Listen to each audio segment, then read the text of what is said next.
welcome to the GrandLAN video blog for the books that came out on December 9th, 2009. As always, I'm Craig, your host. We've got 9 books to get through, and we're going to do it all in one installment, unlike Blue Goblin. I'm just going to ramble on real fast. Blue posted all of your Blackest Night reviews, by the way, in part 2 of his episode this week. So if you're looking for Blackest Night reviews, Lord knows you're not going to find it here. You're going to find it over there at Blue's place. So check him out, bluegoblin01.youtube.com or whatever it would be. Bluegoblin01 is his username. Check him out. Also, I wanted to shout out my good friends at Project Fanboy wanted me to mention it. I've been putting them into little tags in the past couple weeks, but awards.projectfanboy.com. Project Fanboy is a really cool comic book website that helped us out, kind of gave us a little bit more attention, more exposure, and it's kind of like a little nice comic book social networking site. And right now they're doing their year-end awards, and definitely stop by there and vote for what you thought was the best of 2009, because as comic nerds we all make our best of 2009 lists. And check it out, awards.projectfanboy.com. You'll be glad you did. It's a pretty nice website. All right, onwards to the reviews. Let's start with Amazing Spider-Man 614. The Gauntlet Electro part wraps up. The Gauntlet, of course, is still going, but this is the part 3 of 3 for the Electro story, and they nail it. Mark Waid's continually, telling good stories. I say this 3 times a month. This is a good book. It's very fun. If you, like Spider-Man and you're okay with paying $2.99 3 times a month, this is all you need. This is a great book. Nice little wrap up. Very Silver Agey, the way that Spider-Man used his science smarts. Remember, Peter Parker actually has some science knowledge in there? The way he used his science knowledge to actually figure out how to defeat Electro. Very nice. I was very happy with that development. Oh my.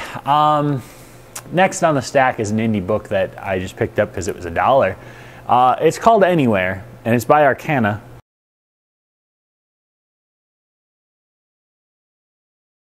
It's very, very much a disgrace that there are actually good creators out there trying to get their books published, and crap like this is actually being published. So, high speed throw there.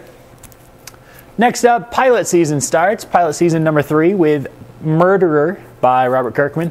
And Mark Silvestri gets a nice billing right there, but screw that guy. He didn't do anything. He drew this cover, and he couldn't even be bothered to draw a background.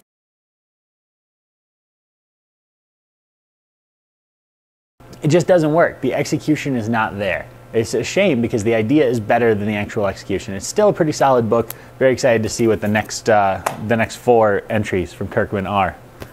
Punisher Noir wrapped up this week, and it was fantastic. What a bizarre ending. And I was trying to explain this to my friend Steven. I don't know if Steven's watching this, but I'll give him a shout out. Steven Shend, he's a great writer, author.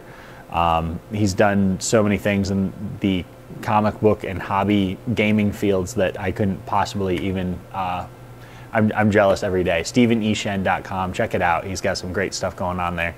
And he's a nice guy to boot. But I was trying to explain Punisher Noir number 4 to him, and I said, okay, so Punisher goes after the 3 hitmen who are responsible for his dad dying, right? And he's already killed off Jigsaw and Barracuda. And Steven goes, who's Barracuda? Because most of Steven's comic knowledge stops a while back. But I said, don't worry about who Barracuda is. It's fine. Third assassin is the Russian. And as soon as I said, the Russian is like a tranny, I don't know, I lost it. And he kind of gave me this look like, are you kidding me? You're trying to tell me this is good? But it was a very fun ending. Frank Thierry does a great job in telling a fun story to close this out. I know it's a couple weeks late, and the other ones have already started. You'll see X-Men Noir in a second. But pretty solid stuff. It's straight across the board. More solid noir stuff. So now we've got X-Men and Spider-Man starting. So hopefully after that we'll get a couple more new concepts. I don't think that we just need to keep jumping into sequels just yet, but a couple new concepts would be nice. Anyways, moving on. Red Robin number 7, one of the 2 DC books I read. Chris Yost is still doing a fantastic job. And again, I've modified my saying, Chris Yost, good writer, sometimes not good. Instead of Chris Yost, bad writer, keeps surprising me. Good writer, sometimes not good. Right here, he's still good. It's part 3 of 4 part. We're talking about Ra's al Ghul. We've got the what is it, the League of Spiders going on here. It's fantastic. It's very fun to see Tim Drake right now. The only thing that's really detracting from this book for me is the fact that he continues to make reference to the fact that he's on a search for Bruce Wayne and Bruce Wayne might be alive. And all the while we know, especially now over last week's announcement, that April of 2010, Grant Morrison's going to do his, return of Bruce Wayne. I'm willing to wager that Chris Yost is not going to be cut in on that because it's going to be Grant Morrison. So that's going to be a shame. But other than that, this is still a really fun book. It's not Gotham City. It's not a Batman book. It's a very fun character. If you ever liked Nightwing and Bloodhaven, this is a great book. Secret Six, number 16, and whew, man, this is good. Oh my. Black Alice tries to join the Secret Six, but before that, there's a very disturbing scene with Deadshot and Catman where they take a pedophile slash murderer, and they rescue him from the cops only to drop him off to the father of the little girl that he killed. And oh my gosh, like there is nothing more. It's disturbing, but it's supposed to be disturbing. It's not disturbing in the way Bendis writes Dark Avengers, and I always compare this book to Dark Avengers, and I'm going to stick to it. This book is better than Dark Avengers. This should be selling better than any of this Dark Avengers Thunderbolt stuff because it works a lot better. Gail Simone has a great mind for it. Black Alice tries to join the team. They try to skeeve her out. They go to a strip club. Hilarity ensues. You've got great characters. Scandal's, of course, in love with one of the strippers who works at the strip club. So they have a very funny scene. And Bane talks about how, any man that is slave to his own genitals is not a man. And then right after that, Ragdoll's like, ooh, I don't even have genitals. Can I have a stack of ones, please? And it's hilarious. This whole twisted, macabre team of people is so bizarre, but at the same time, it works so well. Read it already. Come on, what are you waiting for?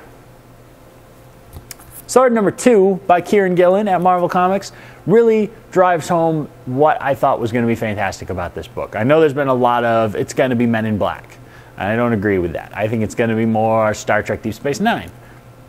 I think it's got there. I think there's still a little too much comedy at this point to really pay off in that sense. But I think that that's part of the fun of this book, is it's hilarious. There's some great interplay, especially between Agent Brand and Beast.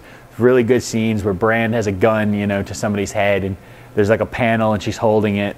And then she goes, this is a really high-tech gun, so pretend it just clicked right now. That line alone should sell you on this book. That's how much fun it is. It's not at all cheesy. The humor doesn't come off as cheesy or out of place. It's great. It almost kind of has that Giffen Matthijs. It's too early to say. It's too early to compare it to that, seminal Justice League International work.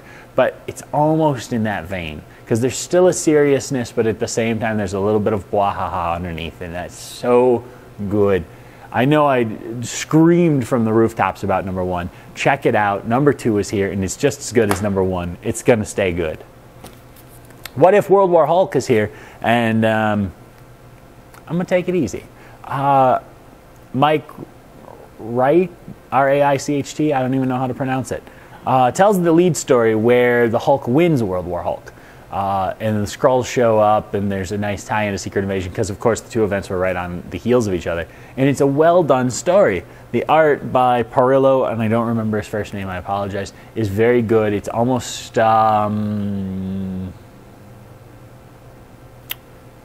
Gabriel Delato. It's almost Gabriel Delato. It's very nice. So it's a fun story. It's logical. It reads like a what if should read. There's no jarring out of place things like last week's Secret Invasion. Let's not even talk about that.